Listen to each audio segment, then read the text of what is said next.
Salut à tous, c'est Fils Julien pour le deuxième épisode de... Mais on n'a pas le temps pour ça, on va tous mourir. Précédemment dans Automate. Oui, allô? Vous êtes Fils Julien? Oui, c'est moi-même. La situation est critique. Nous avons besoin de vos services d'urgence. Service? Qu'est-ce qui se passe? Et qui êtes-vous? Je sais pas. Mais regardez dehors par vous-même. D'accord. Mais qu'est-ce que... Oh, what the fuck? Mais qu'est-ce que c'est que ça, bon sang? Et ce n'est que le début. 3 gros météores s'approchent du système solaire. La NASA a déjà prévu un plan pour endiguer cette menace. Je vous ai appelé seulement pour que vous nous calculiez la probabilité qu'une météorite entre en collision avec la Terre, sachant qu'elle va à coup sûr rentrer dans le système solaire car les chercheurs l'ont confirmé, pour savoir si oui ou non on doit financer cette opération. Ah? Et c'est tout? Et pourquoi moi? Parce que... Non, Shepard. Je dois y aller.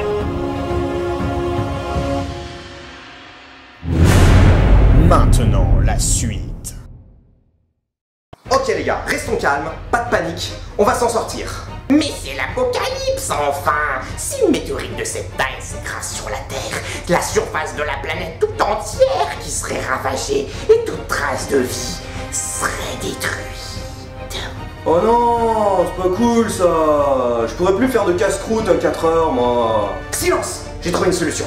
Je sais pas vous, mais moi j'ai un mauvais pressentiment en entendant cette phrase venant de lui, moi. Hein. Écoutez-moi tous, alors on sait que les 3 météorites vont rentrer dans le système solaire, ça c'est sûr.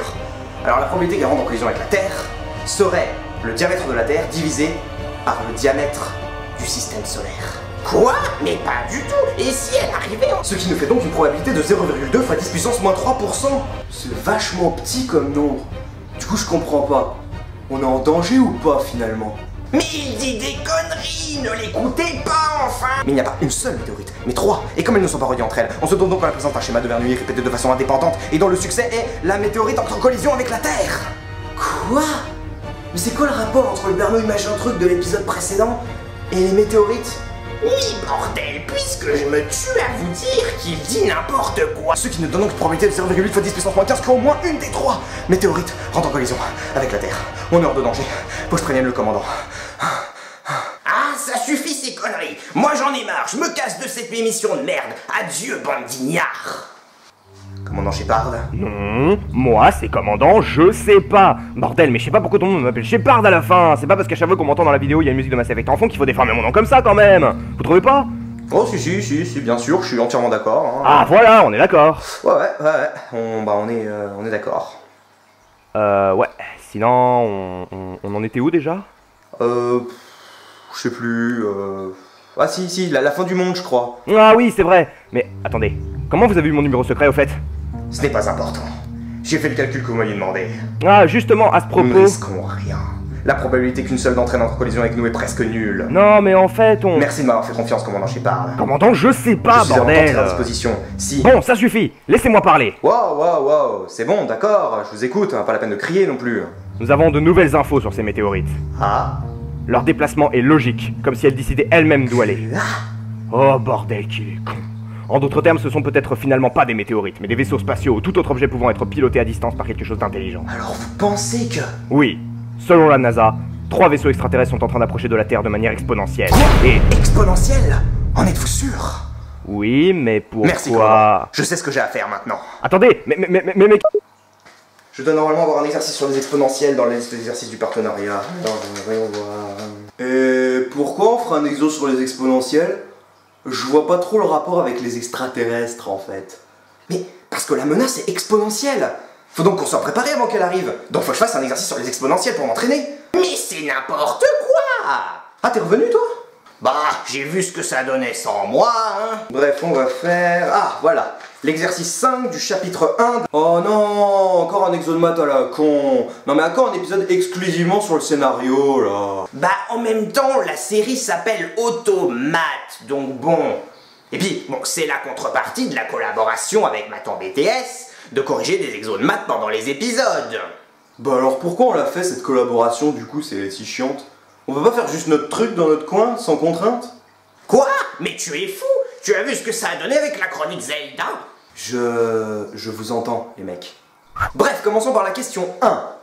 Écrire 1/2 de z sous la forme exponentielle, sachant que z a pour module 2, et pour argument pi sur 3. Bref, commençons déjà par dire ce que c'est qu'une forme exponentielle, hein, parce que bon, c'est bien beau d'en parler, mais il faut savoir ce que c'est d'abord. Une forme exponentielle, c'est quand on a r fois exponentielle de iθ, avec r qu'on appelle le module, et θ qu'on appelle l'argument.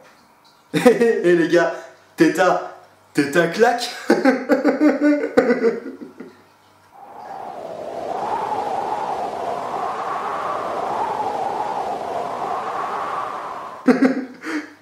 Oh bah quoi? Ce qui nous donne donc dans notre exemple 2 exponentielles de i pi sur 3. Ah, du coup on a trouvé la réponse. Et non, parce que ça c'est z, et nous on veut u, qui est 1/2 de z je rappelle. Ah d'accord. Tu vas le faire à chaque épisode ça? Quoi? Non, laisse tomber. Ça nous donne donc pour u 1/2 de 2 exponentielles de i pi sur 3. On peut simplifier les deux, ce qui nous donne u égale exponentielle de i pi sur 3. Ah d'accord. Ah putain, ça fait mal. Mais il est complètement fou! Passons à la question suivante maintenant. Donnez l'écriture exponentielle de u puissance 3. Donc je rappelle, on sait que exponentielle de a puissance b, c'est exponentielle de a fois b. C'est une formule à savoir par cœur en fait. Donc u puissance 3, ça nous donne exponentielle de i pi sur 3 puissance 3. Donc ce qui nous donne exponentielle de 3 i pi sur 3. Ce qui nous donne donc exponentielle de i pi. Voilà, question suivante. En déduire l'écriture algébrique de u puissance 3. L'écriture allégée en quoi? L'écriture algébrique d'un nombre complexe, c'est l'écrire sous la forme a plus b. Même un BTS, c'est ça. Non, tu vas pas t'y mettre toi aussi, déjà c'est de l'autre con là. C'est quand même pas ma faute si les BTS sont cons, il faut dire ce qui est. C'est des branleurs. Ok, parfait, maintenant passons à la suite. Rappelons la formule que exponentielle de iθ égale cosinus θ plus i sin θ. Oh non, putain, encore des calculs, fais chier. Chouette, encore plus de calculs.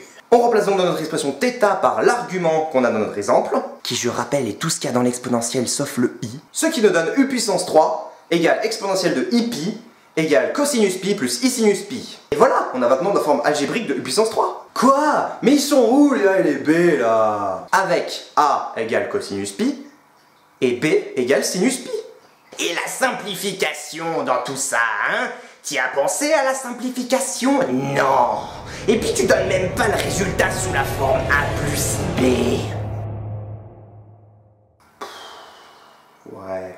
Ce qui nous donne a égale moins 1 et b égale 0, soit u puissance 3 égale moins 1 plus 0 fois i égale moins 1. Ça va, content? Ouais, c'est mieux comme ça, on va dire. Ensuite, question suivante. On doit prouver que u puissance 4 égale moins u. On va donc calculer les deux parties de cette équation l'une après l'autre pour vérifier qu'elles sont égales. Commençons par u puissance 4. u puissance 4 égale donc exponentielle de i pi sur 3 puissance 4, et donc égale à exponentielle de 4 i pi sur 3. Ensuite, moins u égale moins exponentielle de i pi sur 3, et donc égale à exponentielle de 4 i pi sur 3.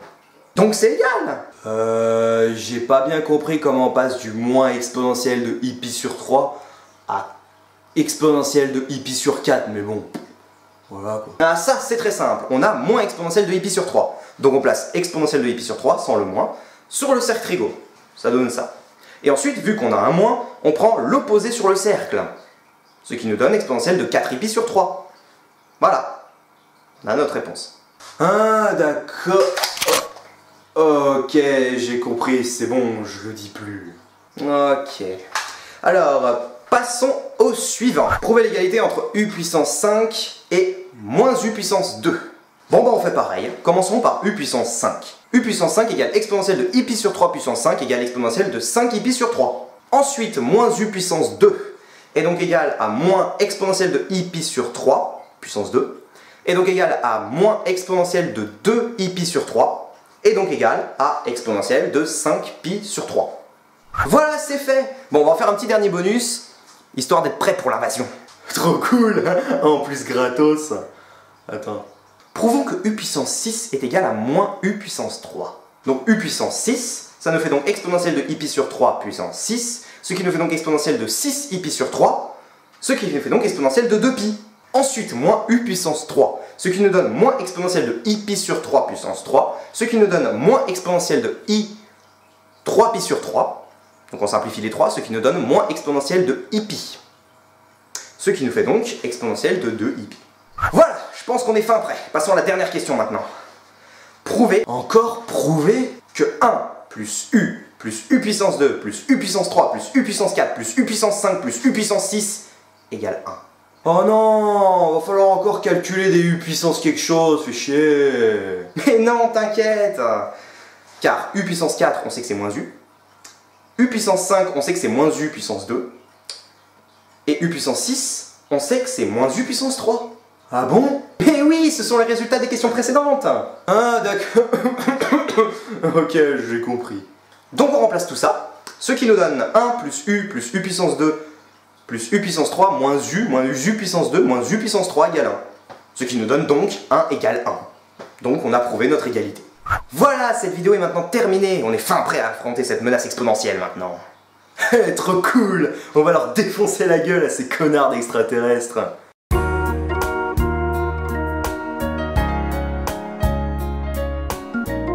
Oh non, il va quand même pas chanter, c'est déjà l'apocalypse. Pitié. Oh, toi qui m'entends, laisse-moi te dire ce que je ressens. Mais faites quelque chose, bon sang. Oh, tu es si belle, tu es mon exponentielle qui monte au ciel. J'aime te tracer sur ma feuille de papier, sur mon repère orthonormé, je te vois te dresser jusqu'à plus l'infini et au-delà. Ta limite, quand elle t'envers plus l'infini, je ne peux pas l'atteindre, tu es si haute pour moi. Si haute pour moi. Si haute pour moi. Mon exponentiel à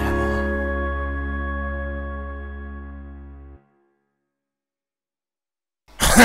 Hilarant. Mais c'est pas ça qui te sauvera, gamin. Oh non, pas vous. Vous n'avez rien à faire ici.